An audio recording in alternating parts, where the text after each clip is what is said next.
Today, we're stepping into the shadows of the unexpected. We're exploring three pretty chilling accounts that reveal some of the darkest truths hidden within families. These aren't just stories, really. They're like windows into real experiences where the people closest to us, well, they become the source of our deepest fears. Yeah, and what's truly unsettling, I think, is how quickly that feeling of safety can just dissolve when trust is shattered. It leaves these lasting scars, reshaping someone's entire world. We're going to delve into these narratives, not just to understand the events, but really to grasp the profound, complex impact on those who live through them. Okay, let's unpack this first one. It's an incredibly unsettling account. It starts with an 8-year-old girl in Chicago. She's living with her mother and a stepfather whose crack addiction had spiraled wildly out of control.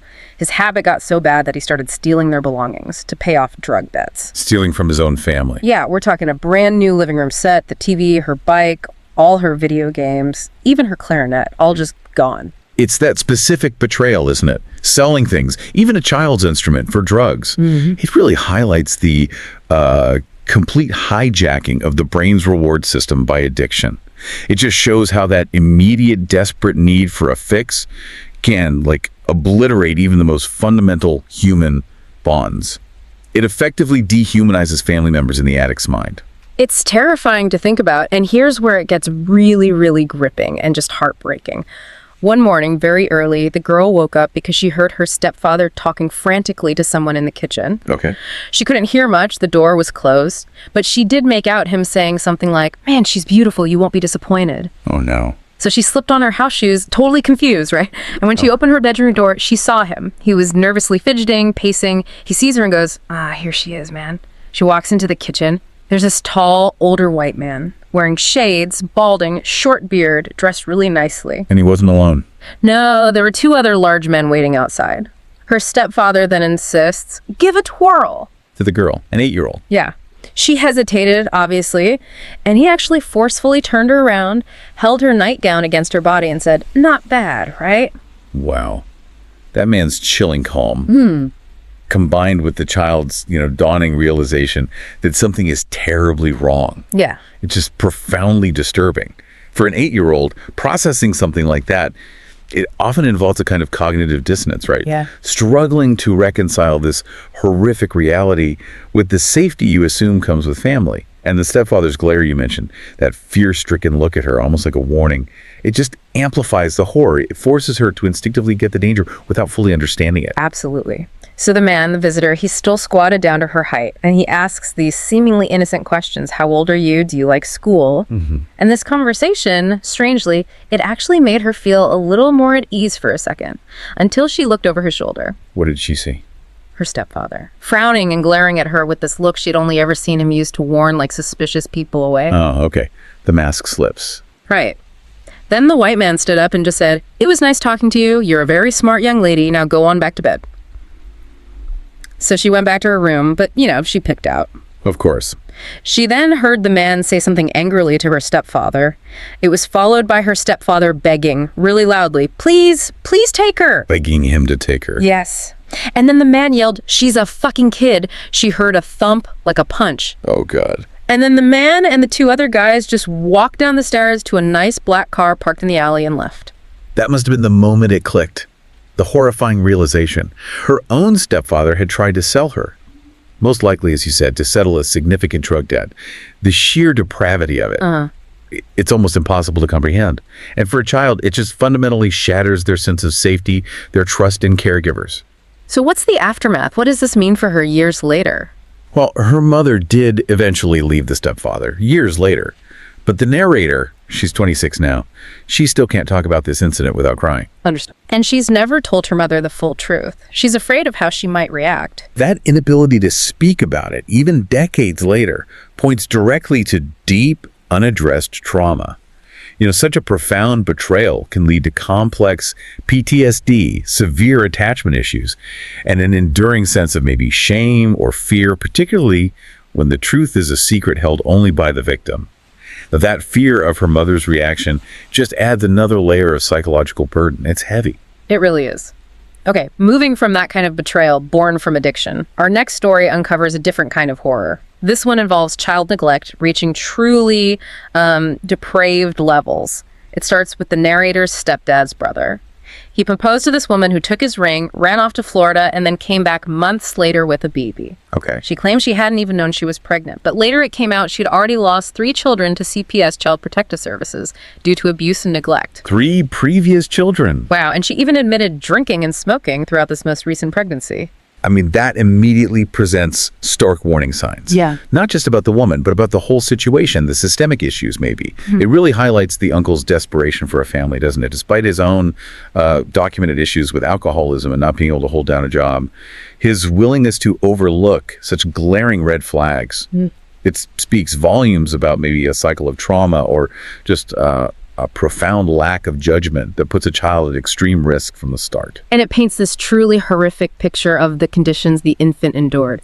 The child spent pretty much every day alone in its crib, sitting in filth, in the dark, with minimal attention. Just absolute neglect. Their living situation was, well, it was basically a shack. It had this huge open hole in the foundation, like at least 10 feet across and 10 feet deep, exposed pipes, no guardrails. 10 feet deep, just open. Yeah, and the yard. Active road on one side, 10-foot drop into water on the other, neither side fenced. Unbelievable. And the uncle and his wife, they threw parties almost every night. Constant drinking, smoking, sometimes meth use, apparently. The police were called all the time, but because the family had this long-standing relationship with them, they were rarely held accountable for anything serious. That environment, it was just a recipe for severe neglect, which, especially in infancy, profoundly impacts brain development.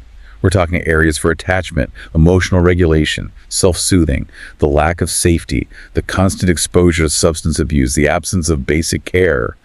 It's creating an incredibly dangerous and damaging upbringing for this child. Just awful. Then came a turning point. One night, the uncle and his wife got pulled over. Weaving all over the road, she was driving, no license. Both were heavily intoxicated. And a baby. On the uncle's lap. No car seat. Oh my God. So the uncle's first move after sobering up, he calls the narrator's family in a panic, begging them basically to volunteer to take his son if CPS stepped in. Right, so the family takes the child in. What was the child like? When the child arrived, it presented with profound behavioral issues. It would scream for hours on end, just hours, followed by these silent, almost catatonic fits. It wouldn't make eye contact, refused to be held, especially during feeding. It struggled significantly with feeding, which they later found out was a nervous reflex. These are classic markers of early developmental trauma, attachment disorders, stemming directly from that profound neglect. Just heartbreaking. But despite all this, the uncle eventually got visitation rights. Seriously, after all that. Yep. And his disturbing behavior continued. He'd show up reeking of alcohol, play really roughly with his son. He even dropped the child on his head. Twice. Despite desperate pleas from the narrator's mom to be more gentle. Dropped him on his head. Twice. And he started harassing the narrator's mother, following her in public, at a distance, keeping an eye on his kid. The intimidation just escalated. One night, this mysterious gray truck just idled in their driveway, the driver staring at the house. They'd been talking about the uncle maybe losing visitation rights, and he'd actually threatened to send friends over to watch them. So, direct threats. Yeah, this kind of tension went on for months, including one really uncomfortable night when he had one of his friends come to a church event. This guy was like late 40s, missing teeth, filthy, smelled of stale beer, and he just wouldn't stop staring at the narrator. He and another friend started showing up regularly after that. It's an escalating pattern of threats and intimidation. Yeah. It reveals a deeply disturbed individual, right? Willing to use fear, coercion to maintain control and access, even when it puts others at risk. It's a classic example, really, of how abusers try to maintain power dynamics. They shift from maybe direct physical abuse to psychological terror, creating this pervasive climate of fear for the whole family. Well, the big shock came early one morning. The caseworker, who, bizarrely, had somehow become kind of enamored with the uncle and hadn't believed anything the family told her about him. Oh, you're kidding. No, she calls him frantically, apologizing profusely. The uncle was on the news. On the news? Why? He and one of those friends he'd been bringing around had both been arrested. Yeah. Apparently, he had kidnapped an older woman, stripped her, and had been keeping her as a sex slave at his place for several weeks. His friend was living there, too. What? Kidnapped. Sex slave. That's beyond disturbing. What's truly shocking there is the horrific extent of the depravity. It just confirms the family's absolute deepest fears about the uncle's true nature, the source details. It's grim. Yeah. The woman was kept drugged, and drunk, beaten, her clothes hidden, chained up in a back room. Oh my God. And he threatened that her teenage daughter would suffer the same fate if she tried to call for help or escape. This isn't just a crime, it's a profound act of dehumanization. It reveals a severe lack of empathy, a truly predatory psychological profile. Both the uncle and his friend are in prison now, and the adopted brother. He'll be 4 years old in April. He's transformed from what the narrator called the cold and inhumane child that first came to their house into a bright-eyed, excitable little boy. That transformation, I mean, it's not always guaranteed, obviously, but it's a testament to the incredible resilience children can have. See, especially when they're finally placed in a safe, nurturing, consistent environment. It just underscores the critical role that early intervention and stable attachment figures play in repairing the profound damage inflicted by early childhood trauma. It's hopeful, in a way. it is, amidst the horror. Okay, and finally, as maybe the starkest reminder of the ultimate breach of trust and safety within a home, our last account brings us to an act of violence that shattered a family forever. This one begins with a 9-year-old narrator, her 3 older sisters, and their mother. They finally left an abusive, alcoholic father. And the abuse sounds horrific. He would apparently twist hickory switches together and bake them in the oven before beating them with them. Bake them. Yeah. Gosh, it speaks volumes, doesn't it, about the immense courage and just sheer desperation it must have taken for the mother to finally escape that situation, to seek shelter for herself and her children. When we talk about domestic abuse, it's so vital to remember the incredible barriers victims face. Financial dependence, fear of escalation, the profound psychological impact of learned helplessness that can make leaving feel absolutely impossible. They found a mobile home, settled in. They must have felt some sense of security, however fragile. It was their very first night in the new place. The narrator and 2 sisters were watching TV. Their mother was in the kitchen. Their oldest sister was cleaning out the bathtub. And suddenly, their father came through the door. Oh no, not the first night. Yeah. Put his finger to his mouth and just said, shh. They were terrified of him, so they didn't make a sound. He went into the kitchen, called out to their mother, and then he showed her a gun. Just showed her a gun. The sheer terror? Everyone in that moment. The violation of their sanctuary, the one place they thought was finally safe. It's a profound psychological blow. That immediate instinct to flee, right, in the face of such sudden, life-threatening danger, especially from someone you know is abusive, it highlights that primal fear that just takes over. Their mother screamed. She ran down the hall towards the back door, and their father chillingly told her if she didn't stop screaming, he would kill the kids as well. He threatened the children. Yeah. So the narrator and 2 of her sisters, they ran out the front door to a neighbor's house. It was only there that it dawned on them. Their older sister was still inside. Oh God, to panic. She managed to escape about a minute later. She said she heard her father's voice and she jumped out of the bathtub where she'd been hiding and ran. The trauma. The profound, lifelong trauma inflicted on these children. Witnessing that, or even just experiencing the fear of it, is immense. It shapes their whole perception of safety and trust for years, maybe their entire lives. It can lead to complex PTSD, hypervigilance, difficulties forming secure attachments later on, and the guilt, leaving a sibling behind, even unintentionally. Yeah. That could be a significant burden, too. The devastating conclusion to this account is that their father shot their mother 5 times. He killed her. Right there. Yeah. The older sister recalled him calling their names as she fled the house. Calling their names. When you connect this to the bigger picture, the long-term impact of an act like that, it just reverberates through a family for generations. Beyond the immediate grief and loss, it shatters the very concept of parental protection.